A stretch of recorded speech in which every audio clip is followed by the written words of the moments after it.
Morning students. आज आप पढ़ेंगे संवेग संरक्षण का नियम। न्यूटन्स लॉ ऑफ मोशन में है संवेग संरक्षण का नियम।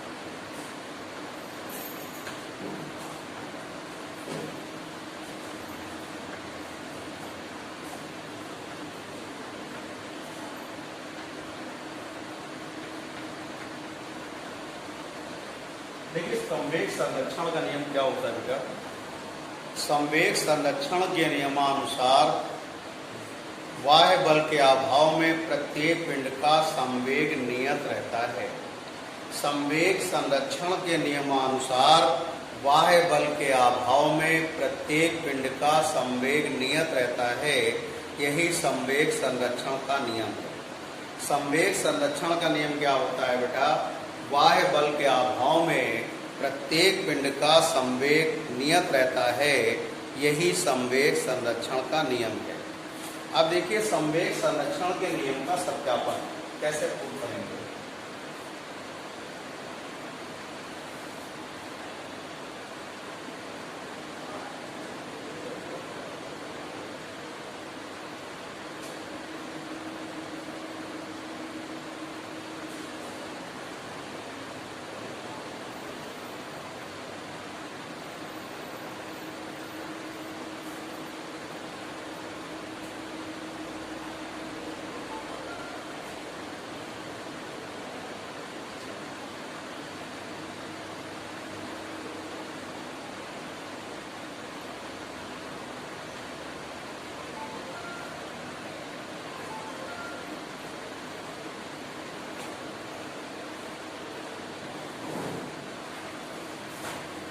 देखिए मान लीजिए आपके पास दो पिंड है बेटा ए और बी, जिनका प्रारंभिक संवेग क्रमशः P1 P2 है।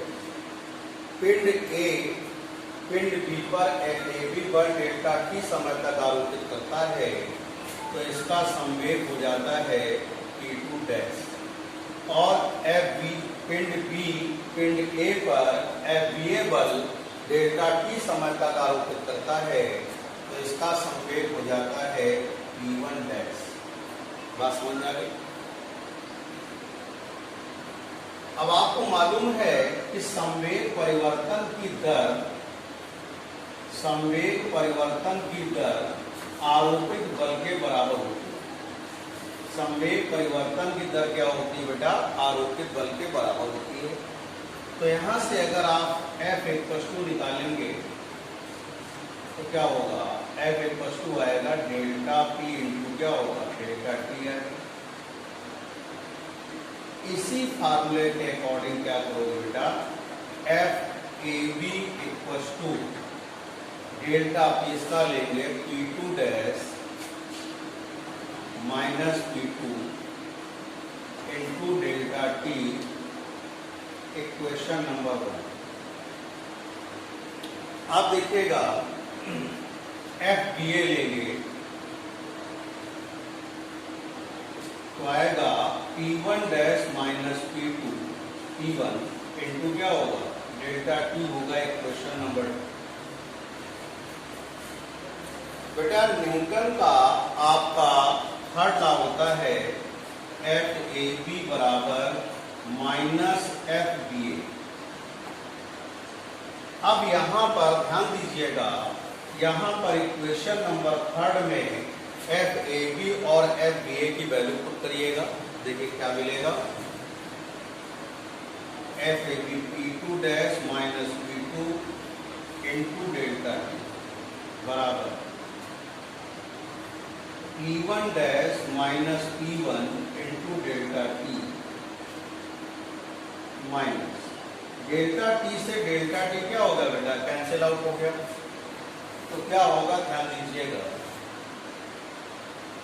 P2 डैश माइनस P2 बराबर minus P1 dash minus P1।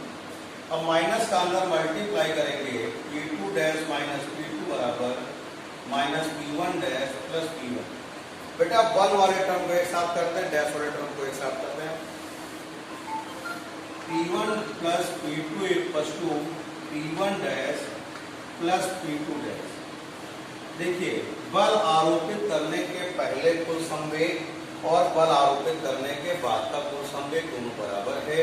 बेटा यही संवेग संरक्षण का नियम है। संवेग संरक्षण का नियम फिर समझेंगे। बाह्य बल के अभाव में प्रत्येक पिंड का संवेग नियत रहता है। संवेग संरक्षण के नियमानुसार बाह्य बल के अभाव में प्रत्येक पिंड का संवेग नियत रहता है। यही संवेग संरक्षण का नियम है। अब देखिएगा संवेग संरक्षण के नियम का सत्यापन कैसे करते हैं। मान लीजिएगा दो पिंड आपके पास हैं, एक पिंड ए है, दूसरा पिंड बी है। पिंड ए पिंड बी पर एक AB बल आरोपित करता है डेल्टा T समय तक, तो इसका संवेग P2 से P2 डैश हो जाता है। और पिंड A पर BA बल आरोपित करता है डेल्टा T समय तक, तो इसका संवेग P1 से P1 डैश हो जाता है। तो यहाँ पर क्या आएगा, ध्यान दीजिएगा। आपको मालूम है न्यूटन के द्वितीय नियम से संवेग परिवर्तन की दर आरोपित बल के बराबर होती है। यहाँ से आप बल की वैल्यू निकाल लेंगे। अगर बॉडी ए के लिए FBA आएगा और बॉडी बी के लिए FBA आएगा।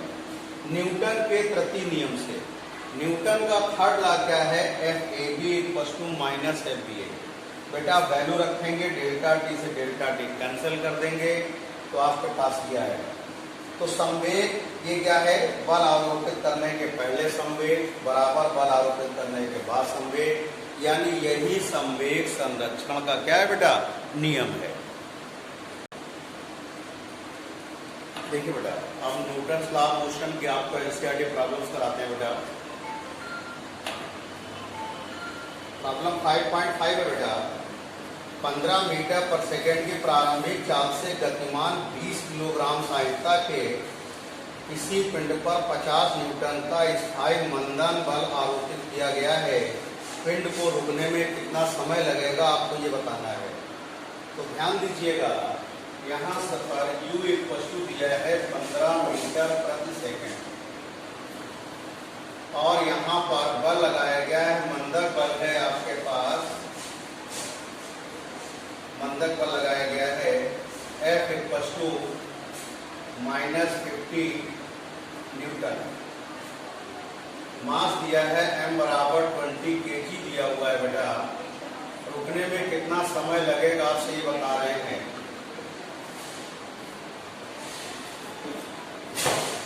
देखिए क्वेश्चन ये है कि 20 किलोग्राम द्रव्यमान का एक पिंड है और इस पर मंदक बल 50 न्यूटन का लगता है। तो यहाँ से आपको क्या करना है, कितने इसको रुकने में कितना समय लगेगा आपको ये बताना होगा। तो पहला काम ये करेंगे आप, F ma लगाइए। तो यहाँ से F की वैल्यू 50 है और ये 20 है। A बराबर आ जाएगा 50/20 बराबर 2.5 मीटर प्रति सेकेंड स्क्वायर हो जाएगा। बेटा मंदन हो रहा है तो त्वरण कैसा होगा, यहाँ पर ऋणात्मक होगा। तो अब आप लगाएंगे गति के प्रथम समीकरण से, गति के प्रथम समीकरण से v बराबर u माइनस 80 होगा। यहाँ ये शून्य है, ये दिया है 15 माइनस 2.5 इंटू टी, 2.5 t बराबर 15, तो t बराबर 15/2.5। ये पॉइंट हटा देंगे, ये आएगा आपके पास 6 सेकेंड आ जाएगा। ये हो गया आपके पास, यानी कि उसको रोकने में कितना समय लगेगा बेटा, 6 सेकेंड का समय लगेगा। कितने सेकेंड का समय लगेगा, 6 सेकेंड का। क्वेश्चन ये था कि एक वस्तु 15 मीटर पर सेकेंड के वेग से गतिमान है, उसकी सहित यानी कि द्रव्यमान दिया है 20 किलोग्राम और उसको रोकने में कितना समय लगेगा बल लगाने के बाद। तो पहला काम क्या करेंगे, बराबर में लगा के यहाँ से आपने त्वरण निकाला। मंदन हो रहा है इसलिए हमने यहाँ पर त्वरण ऋणात्मक लिया। अंतिम वेग शून्य है, वैल्यू रख के सॉल्व किया तो t बराबर कितना हो गया बेटा, 6 सेकेंड आ गया।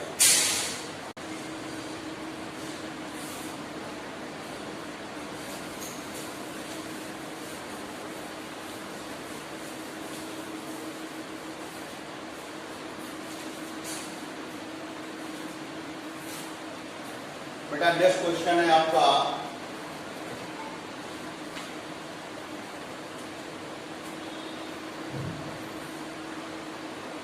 5.6। आपसे कह रहे हैं 3 किलोग्राम का एक पिंड है और इस पर क्या कहते हैं कोई बल आरोपित किया जाता है, जो कि आपको ज्ञात करना है। ये 25 सेकंड में इसका वेग 2 मीटर पर सेकंड से 3.5 मीटर पर सेकंड कर देते हैं। आपसे क्वेश्चन क्या कह रहे हैं, एक 3 किलोग्राम का पिंड है। देखिए ये 3 किलोग्राम का एक पिंड है और इस पर एक बल आरोपित किया आपने F। पहले इसका वेग दिया है 2 मीटर पर सेकंड। 25 सेकंड के बाद इसका वेग 3.5 मीटर प्रति सेकंड हो जाता है। t बराबर 25 सेकंड है, बाद इसका वेग 3.5 मीटर प्रति सेकंड हो जाता है। तो आपको ये जो आरोपित बल है यही ज्ञात करना है। तो देखिए गति की दिशा परिवर्तित रहती है, एक बात का और ध्यान रखेंगे। तो पहला काम क्या करेंगे, गति के प्रथम समीकरण से पहले क्या करेंगे, गति का प्रथम समीकरण लगाएंगे। गति के प्रथम समीकरण से v बराबर u plus AT 3.5 2 plus a into 25। तो यह आ जाएगा आपके पास 25a इक्वल्स टू 3.5 माइनस 2। तो 25a इक्वल्स टू हो जाएगा बेटा आपके पास 1.5, a इक्वल्स टू आएगा 1.5/25।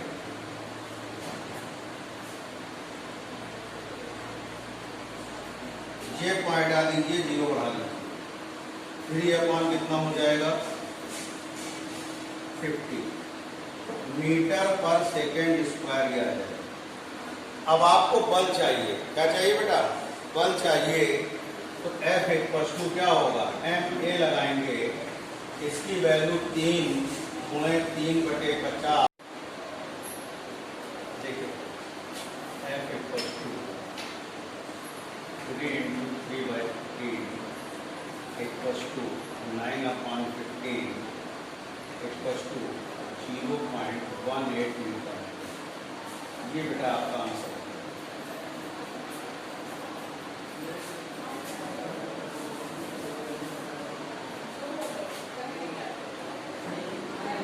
नेक्स्ट क्वेश्चन देखिएगा 5.7 है। बेटा एक बॉडी का मास दिया है, पिंड का द्रव्यमान दिया है 5 किलोग्राम और इस पर एक बल लगाया जाता है F1 इक्वल्स टू 8 न्यूटन। 2 लंबवत बल लगते हैं F2 इक्वल्स टू 6 न्यूटन। आपको त्वरण ज्ञात करना है और उसकी दिशा ज्ञात करनी है।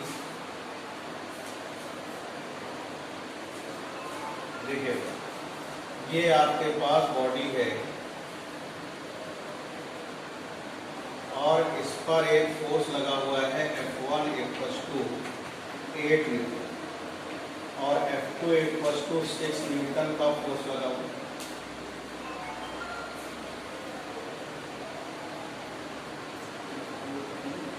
पहला काम आपको अब निकालना, ये एंगल बीटा है OABC।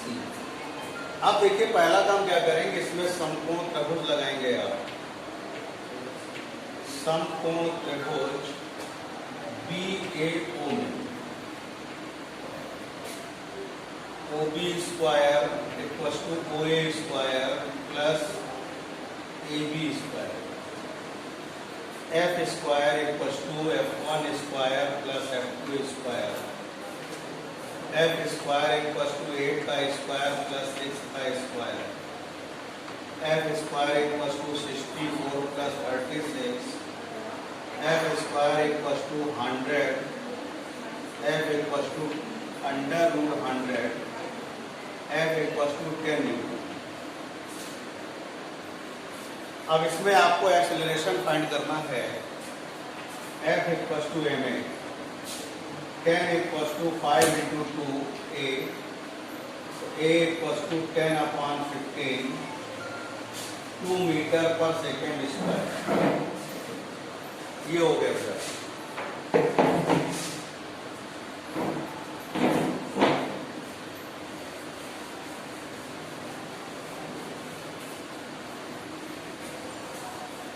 अब आपको दिशा ज्ञात करनी है। tan theta equals to AB/OA।